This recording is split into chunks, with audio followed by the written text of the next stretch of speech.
Olá, observadores, bem-vindos a mais um episódio do Observa Aí, o podcast semanal do Observatório Nacional de Segurança Viária. Eu sou Rodrigo Ribeiro, Head de Marketing e Redes aqui do Observatório. Eu sou Paulo Guimarães, CEO do Observatório. Eu sou Pedro Borges, Head de Mobilidade Segura do Observatório. Bom, hoje a gente está com um assunto que ainda está quente, né, no país. Recentemente a gente teve uma tragédia com o ônibus dos torcedores do Corinthians, né, vindos de Belo Horizonte aqui para a região do Vale do Paraíba. E estão tendo aí vários desdobramentos desde então, né, Paulo? Então o assunto, vamos dizer, o principal aqui de hoje, desse episódio, será sobre essa tragédia que ocorreu. Então, estamos com dois técnicos aqui da área, né, especialistas aí em segurança viária. O Paulo e o Pedro vão falar um pouquinho, conversar um pouco entre eles aí também e trazer um pouco desse cenário, né? Tudo que acabou gerando ou pode ter acontecido para gerar essa ocorrência. A gente quer fazer uma abordagem para chamar a atenção sobre alguns aspectos que envolvem não só essa ocorrência, esse sinistro, mas todos os outros sinistros. Tá? Um sinistro de trânsito, ele nunca é resultado de uma atitude, somente um fator de risco, fator determinante. Então, toda vez que a gente tem uma ocorrência, ainda mais uma tragédia como essa que aconteceu, são vários fatores que somados contribuem para que ela aconteça. Então a ideia é a gente falar um pouquinho desses fatores que geralmente se dividem em três grandes campos, né? O fator veículo, o fator via, infraestrutura, e o fator humano, né? O fator pessoa. E a gente podia começar falando do veículo, né, Pedro? A gente não teve acesso à perícia, a gente está tendo acesso às informações conforme as notícias vão chegando, mas a gente teve notícia que o veículo estava totalmente irregular. Então a gente tinha alguns pontos de irregularidade nesse veículo. Acho que o primeiro foi uma questão, o primeiro motivo de atribuição, lógico que ainda tem perícia e tal, mas foi falha mecânica. Sim, testemunhas falam que o condutor, o motorista reclamou que ele estava sem freio. Então, por isso que, olhando até as imagens do acidente, mostra que foi uma saída de pista, numa curva, e ele bateu contra o barranco, um elemento externo ali da pista. Então, digamos, a gente tem esse primeiro fator de risco aí, que foi a falha mecânica do veículo dos torcedores. E assim, falha mecânica é a primeira defesa, né? O primeiro apontamento. Mas a gente estava olhando as imagens agora há pouco da ocorrência do sinistro e a gente percebe que é uma saída de pista quase que sem reação. Sim. Então pode realmente ter sido uma falha mecânica, pode ter sido uma distração, sonolência ou algo do tipo, alguma coisa relacionada a fator humano. Mas tem um outro fato que foi levantado também. Esse veículo estava prestando um transporte irregular. Então ele não tinha já as autorizações, quase 3 anos com as autorizações vencidas, e isso leva a dois outros problemas. A gente está falando de somatória de fatores. Então o primeiro problema tem a ver também com a manutenção do veículo. Um veículo que tem autorização para prestar serviços, ele passa por vistorias, ele passa por fiscalizações, e isso de certa forma ajuda a garantir as condições de segurança do veículo, principalmente os itens de segurança. Mas tem um outro fato que eu queria chamar a atenção, que as pessoas desconhecem muito. Quando você está circulando num veículo irregular, né, isso vale de alerta para todo mundo que está escutando a gente, nunca ande num transporte irregular. Acabei de ver, inclusive fazendo só um parênteses aqui, uma moça sequestrada no Rio de Janeiro, porque saiu de uma festa, em vez de pegar o Uber, chamar pelo aplicativo, fez uma corrida combinada e foi sequestrada. Então quando você tem um transporte regular, você tem um certo acompanhamento, você tem ali para onde correr. No caso da ocorrência com o ônibus dos torcedores, né, do Corinthians, qual que é um dos grandes problemas que acontece quando esse transporte é irregular? Como ele é regular, ele não pegou autorização, então ele não encaminhou para os órgãos de fiscalização a lista de passageiros, que é uma peça importantíssima quando alguma coisa dessa acontece. Então, ali o ônibus, se não me engano, eram 43 passageiros que tinham no ônibus. Quando acontece uma ocorrência, alguém relata isso para a unidade de socorro, né? Então alguém liga e fala, olha, acabou de capotar um ônibus aqui na estrada. O cara do outro lado, o atendente, ele precisa de informações para ele poder direcionar o atendimento de forma correta. Inclusive, um dos pilares do Penatrans e da década é o atendimento às vítimas. E o tempo de atendimento e a condição desse atendimento, que a gente chama de pré-hospitalar, é essencial para a manutenção da vida daquelas pessoas. Então você imagina só, um ônibus irregular, sem registro nenhum daquela viagem, acontece uma ocorrência dessa, as unidades de resgate não sabem nem qual é o efetivo que eles precisam mandar. né? Ele vai mandar uma ambulância, ele vai mandar várias ambulâncias, ele precisa acionar a rede de atendimento das cidades vizinhas, porque são muitas vítimas. Então essa informação, se tem criança, se não tem, se tem idoso, quantidade de homens, mulheres, o perfil, tudo isso é importante para que a hora que as viaturas de atendimento sejam disparadas, elas já tenham informações para poder já ir no caminho preparando esse atendimento pré-hospitalar.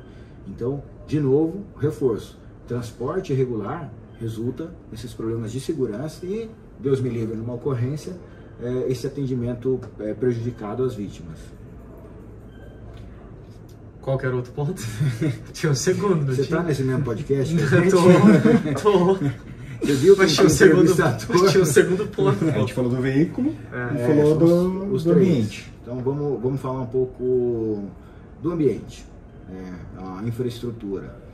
Então, assim, a gente tem um conceito, eu até queria que o Pedro falasse um pouco, do projeto que a gente desenvolveu no Observatório chamado Rodovias que Perdoam. Esse é um projeto que ele olha para a infraestrutura, e a gente já falou disso já algumas vezes aqui, ele olha para a infraestrutura do ponto de vista da responsabilidade compartilhada. Então, o que é isso na prática? O gestor, o responsável por aquela infraestrutura, ele tem que levar em consideração no projeto da infraestrutura que quem está utilizando aquilo é um ser humano, que está conduzindo o veículo, e que seres humanos erram. E o erro ele pode ser intencional ou não intencional. Então, o que é um erro intencional? Tem uma placa de excesso de velocidade regulamentada, e ele excede a velocidade naquele ponto. Então isso é um erro intencional. Ou pode ser um erro não intencional, uma distração, uma sonolência ou algo do tipo.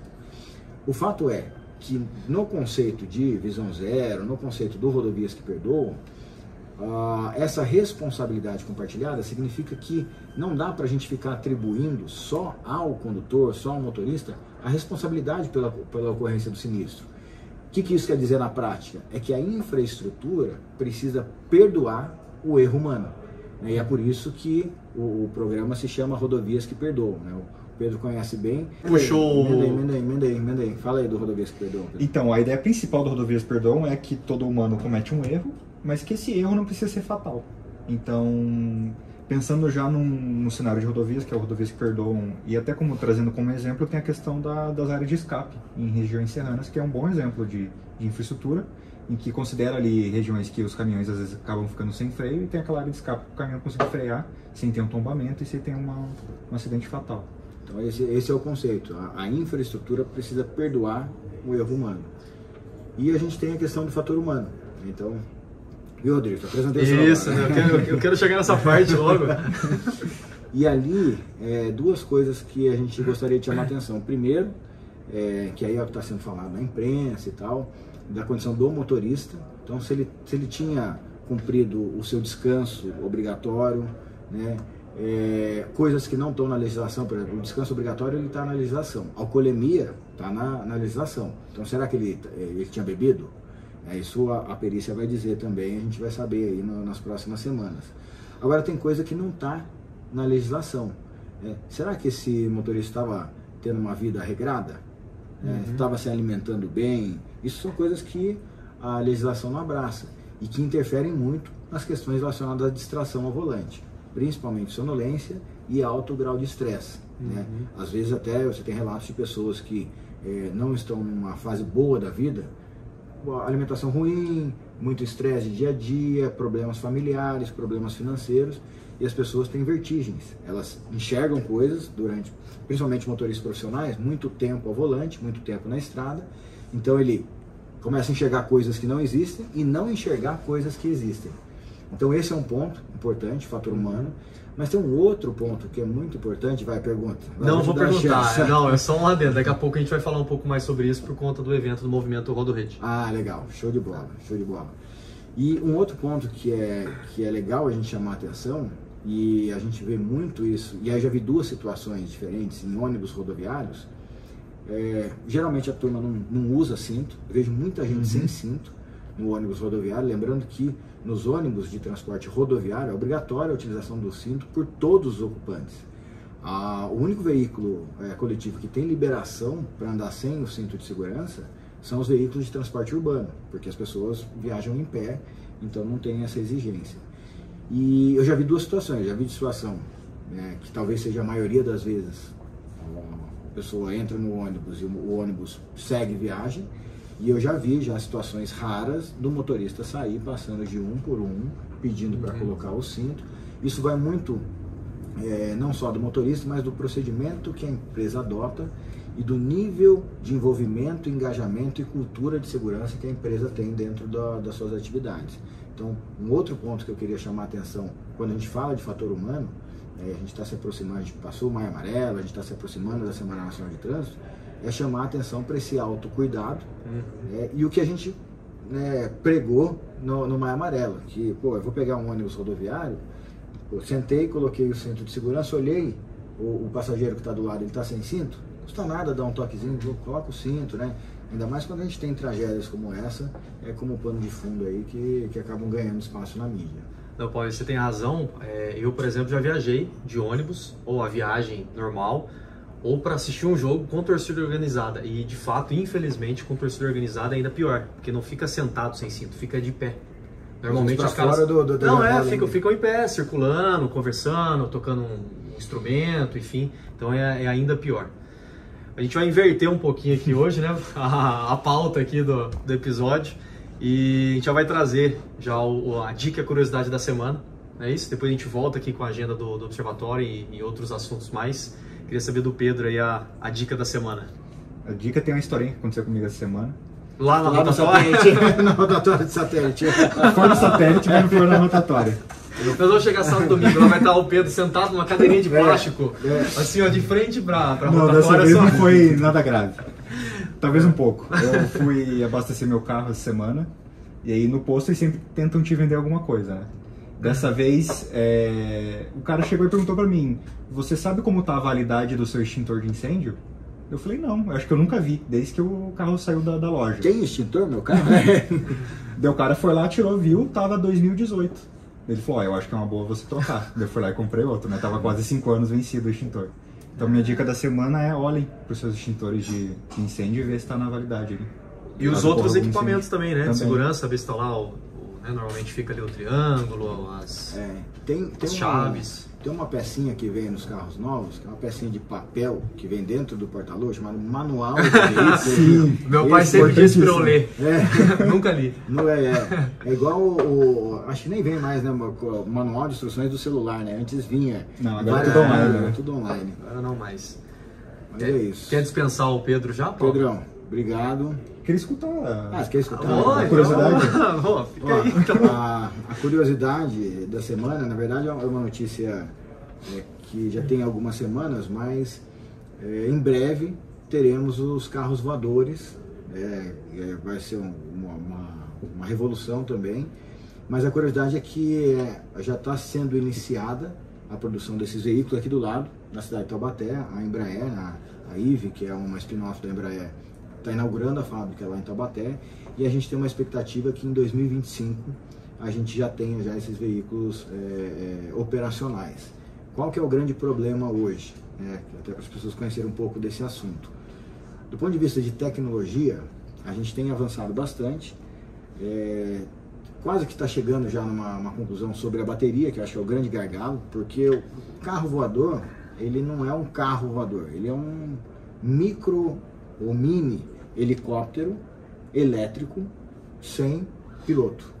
Mas ele a gente fala carro porque ele é esse transporte individual, teoricamente ele vai ser mais acessível, inclusive já tem previsões de rotas já que foram traçadas, inclusive já foram vendidos alguns equipamentos desse pela Embraer para algumas empresas aéreas, então o negócio do ponto de vista de tecnologia está andando, mas o grande gargalo ainda é a bateria. Não para saber o que vai fazer com a bateria, não vai, porque isso já está solucionado. É mais a relação peso-autonomia. Porque quanto mais autonomia você precisa, maior é a bateria. Quanto maior a bateria, mais pesada, então mais energia, enfim, entra no Toshines ali. Mas isso está sendo quase resolvido. Qual vai ser o grande impacto a ser resolvido, o grande problema a ser resolvido no Brasil, principalmente? Regulação. Ninguém sabe ainda, pelo menos hoje a gente não podemos citar nomes, mas hoje a gente estava com o pessoal do governo federal e nem eles sabem quem que vai cuidar disso lá dentro, né? Então, qual pasta, né, vai ficar ali responsável por esse modal? Tem muita regra, né? Você tem vários níveis de evolução com relação às autorizações de voo. Né? A gente vê hoje, por exemplo, os drones. A gente já tem tecnologia hoje de drones de entrega. A gente tinha uma empresa aqui no Parque Tecnológico chamada Speedbird que já estava fazendo entregas em parceria com o iFood usando drones. Só que mesmo esses drones que são bem menores, que entregam pequenos pacotes, eles não podem circular, eles não podem sobrevoar áreas habitadas. Então tem todo um processo de regramento que ainda está sendo construído, está em discussão no mundo inteiro. Então a curiosidade da semana é essa, a gente já tem uma perspectiva de conseguir voar nesses veículos individuais elétricos, daqui 2, 3 anos no máximo, mas talvez a gente seja impactado pelos processos de regulação, de legislação, que ainda são muito discutíveis. Então, essa é a curiosidade. Pode virar um episódio, né? Falar só sobre carro voador, que eu mesmo tenho várias dúvidas e perguntas. Mas é legal que outros modais já passaram por isso muito tempo atrás, né? O próprio avião. Imagina como é que foi a criação do avião, os caras pensando, como é que a gente vai fazer para viajar daqui até lá, como é que vai ser as rotas, a altitude. Não, inovação é muito legal. Inovação é muito legal. É isso? Então é isso. Pedrão, quer ficar? Não, vou nessa. Se quiser ficar, Pedrão, o Rodrigo vai terminar aqui já rapidinho. Rápido, ele tá super atento hoje. Né? Bom, então vamos dar continuidade aqui sem o Pedro. Valeu, Pedrão. Gente, valeu. Galera, até a próxima. Valeu. Até semana que vem, Pedrão. Até. Valeu. Ô Paulo, só pegando então como gancho o fim da sua fala sobre o fator humano, você começou a falar sobre algumas características aí do que foi o que a gente viu num evento que nós participamos ontem, o Movimento Rodorrede. O mais interessante, eu acho que foram alguns dados até que você trouxe, com relação ali à porcentagem de sinistros com veículos de carga pesada, mas também é uma porcentagem muito acima do que esse grupo de veículos representa dentro de toda a frota brasileira. Proporcionalmente, até o Pedro ajudou a gente a levantar esses dados, quando a gente olha para rodovias federais, 26% dos sinistros envolvem caminhões.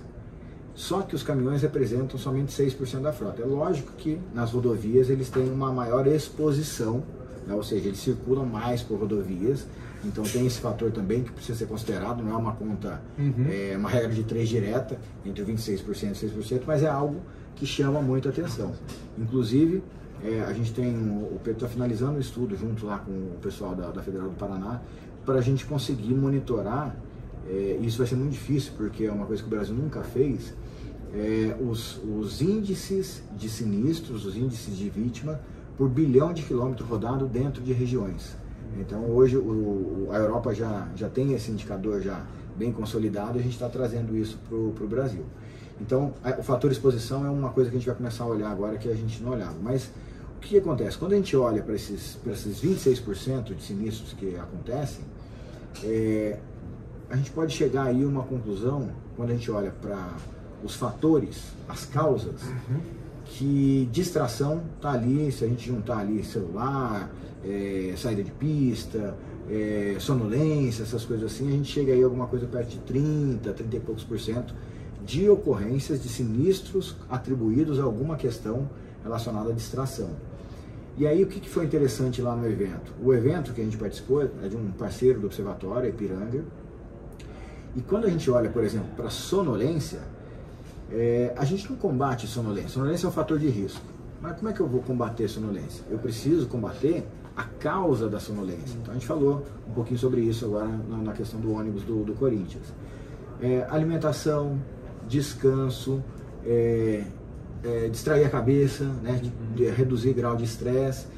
E é muito legal a iniciativa que a gente viu no evento ontem, porque a Ipiranga tem o Rodorrede, que é uma rede de postos com atendimento diferenciado, localizado nas rodovias, e dentro dessa ação de cunho mais social da rede, eles justamente trabalham isso, né, de ter um local adequado para o motorista e para as motoristas, porque isso é importante também, né, a gente prevê o público feminino cada vez mais presente na condução de veículos, então tem um local adequado para descanso, para tomar um banho quente, se alimentar, para se alimentar bem, uma alimentação saudável, que não só aquelas coxinhas e tal. um lugar para fazer a manutenção do veículo enquanto ele aguarda o seu descanso. Então, tudo isso... Tem até aquele projeto da carreta da saúde, né? A carreta da saúde, que eles levam também, fazem algumas blitz e tal. Porque daí você consegue ir medindo sinais, a circunferência do pescoço, você tem algumas coisas que você consegue medir e que conseguem trazer esse indicador de que a pessoa pode vir a ter problemas com sono. Então foi um exemplo muito legal, e o evento que a gente participou ontem teve muito a ver com isso, né? Estimular a rede de serviços nas rodovias a ter um olhar menos preconceituoso, porque isso é uma reclamação dos caminhoneiros também, né? Muitos postos, isso tem mudado, mas os postos antes eram assim, você tinha o banheiro para o público e o banheiro para o caminhoneiro, né? Porque o caminhoneiro sempre com aquela imagem, o cara sujo, o cara grosso, e hoje em dia não é mais isso, né? Um motorista de caminhão, ele conduz uma nave espacial, o tanto de tecnologia, o tanto de equipamentos que tem no caminhão. Então hoje a gente tem um profissional de condução, um profissional que conduz veículos pesados, que é um profissional hoje escasso no mercado, então a gente tem que valorizar muito, e uma característica completamente diferente do que foi no passado. E aí, aliado, Paulo, a essas ações, enfim, ligadas à estrutura, melhorar, dar mais qualidade de vida ali para o cara poder trabalhar e tal, tem a questão da conscientização também, né? Que acaba entrando ali para a empresa conseguir também conscientizar o motorista de como ele deve agir no trânsito, né? O que a gente fala, foi até uma intervenção que a gente fez ontem, quando a gente fala sobre conscientização, a gente tem que conscientizar todo mundo, né? O nosso histórico de conscientização sempre foi o poder público falando para o motorista, o usuário final ali, como ele tem que se comportar. E hoje a gente olha para a conscientização de uma forma mais abrangente. Eu preciso conscientizar que o dono do posto de gasolina, né, conscientizar o dono do posto de gasolina que ele tem uma parcela de responsabilidade de atender bem esse caminhoneiro para ajudar a preservar a segurança nas estradas. Eu preciso conscientizar os líderes de equipe que eles precisam cobrar dos seus liderados posturas mais seguras no trânsito, porque você pega uma empresa que não tem nada a ver com a área de transportes, mas que não tem esse tipo de cultura, você vai ter prejuízo. O dono da empresa vai ter prejuízo, porque ele vai fazer todo um trabalho ali para poder melhorar o desempenho, processos, metodologias, para aumentar a produtividade da empresa, e o trabalhador dele vai sair e vai se acidentar ali na esquina, vai sofrer um sinistro e vai ficar um tempo afastado, prejudicando a produtividade da empresa.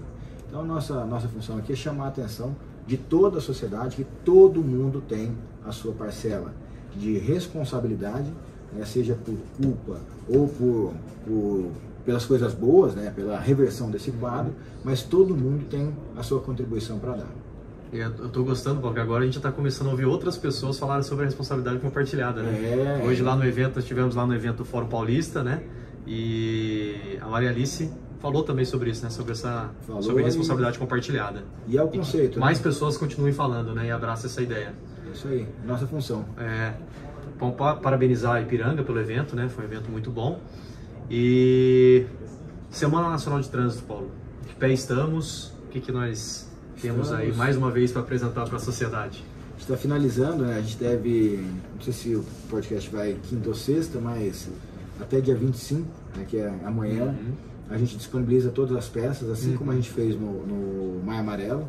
Então a gente vai disponibilizar as peças abertas, vai disponibilizar o filme da campanha para as pessoas utilizarem gratuitamente, exatamente no mesmo conceito que a gente fez no Maio, e é justamente para poder chamar a atenção para essa responsabilidade compartilhada. Semana Nacional de Trânsito sempre foi muito caracterizada por ações do poder público. Nessa, a gente está ajudando, lógico que a Senatran, que é a líder da Semana Nacional de Trânsito, até por uma questão legal, mas a gente está ajudando muito a chamar todos os setores da sociedade para, assim como no Maio Amarelo, a gente conseguir fazer uma grande mobilização agora no mês de setembro para levar para a pauta da imprensa, para a pauta social, isso tudo que a gente tem falado aí de comportamento, de responsabilidade. Lembrando, as peças estão bem bonitas, né? São vários tipos de material e estarão disponíveis gratuitamente. Você vai poder colocar a sua logo ali, distribuir à vontade dentro da sua empresa, entre os amigos, familiares, enfim, distribuir à vontade aí. Tem só mais uma coisa que é legal chamar, a gente deve soltar um e-mail marketing para toda a nossa rede Laço Amarelo, falando dessas peças, da disponibilidade dessas peças. Quem faz parte do programa Laço Amarelo vai receber peças adicionais. Então, a gente tem a campanha nacional, que foi feita em conjunto aí com o governo federal, com a CNT, CSNAT e TL, né, que é o Sistema Transporte. Mas a gente vai ter umas peças diferenciadas para quem faz parte do programa Laço Amarelo. E nesse meio, a gente vai dar uma sugestão de que no dia 25 de setembro, a ideia é para fechar a Semana Nacional de Trânsito, vai haver um grande passeio ciclístico nacional. Então vão ser vários passeios ciclísticos simultâneos, é um domingo, então na manhã de domingo a gente tem estimulado que todos, a empresa, a sociedade civil, o poder público, faça o passeio ciclístico no dia 25, registre isso, mande para a gente, mande aí para a Senatran, para a gente ter essa contabilização dessa grande mobilização nacional. Isso, marquem o Observatório em todas as postagens aí, principalmente nas redes sociais, que a gente está sempre de olho e compartilhando, e a gente gosta muito de receber essas ações. Para semana que vem, Paulo, tem alguma coisa que você queira Bom, semana trazer? que vem a gente vai ter um outro evento da Ipiranga, lá no mesmo local, lá em Campinas. Esse primeiro dessa semana foi para a rede, Rodorrede, na verdade, que é uma rede de postos, né? E a semana que vem vai ser para as transportadoras. Então vão ter ali mais ou menos umas 30 transportadoras que prestam serviço para a Ipiranga, que é uma grande embarcadora. E ali a gente vai ter a oportunidade também de conversar com as transportadoras, inclusive apresentar o selo Mobilidade Segura, que é um processo de certificação que a gente criou para certificar processos de qualidade com foco em segurança viária para transportadoras. Então essa é uma agenda importante. E a gente também tem uma agenda de parcerias institucionais, vamos dizer assim, para um projeto que a gente está começando a desenvolver, que é uma derivação do selo Mobilidade Segura. A gente tem o selo Mobilidade Segura Transportes e a gente já está começando a trabalhar agora com o selo Mobilidade Segura Rodovias, que também tem a mesma função, de a gente fazer uma classificação e um processo de qualidade para rodovias. Beleza. Chegamos aqui ao fim de mais um episódio do Observa Aí. Aproveitar, já que o assunto principal aí foi a tragédia aí com os torcedores, deixar as condolências aqui do Observatório, né, para todos os familiares. Enfim, infelizmente a gente não gostaria de estar trazendo esse assunto aqui pro episódio, né, Paulo? Mas trazer todas as condolências aí, conforto para os familiares. Gostaria de agradecer a toda a nossa rede, aos mantenedores do Observatório, a Braciclo, Anfávia, CNT, CSNAT, ITL, GoPlus, a Gringo, iFood, Ipiranga, Mobilidade Estadão, Raizen, Uber, Veloy e Vibra, aos mais de 450 observadores certificados, a todas as empresas, prefeituras e entidades do Laço Amarelo, as que aderiram ao Educa e a todas as instituições que mantêm cooperações técnicas aqui com o Observatório. Valeu, pessoal, até o próximo episódio. Valeu, pessoal, até a próxima.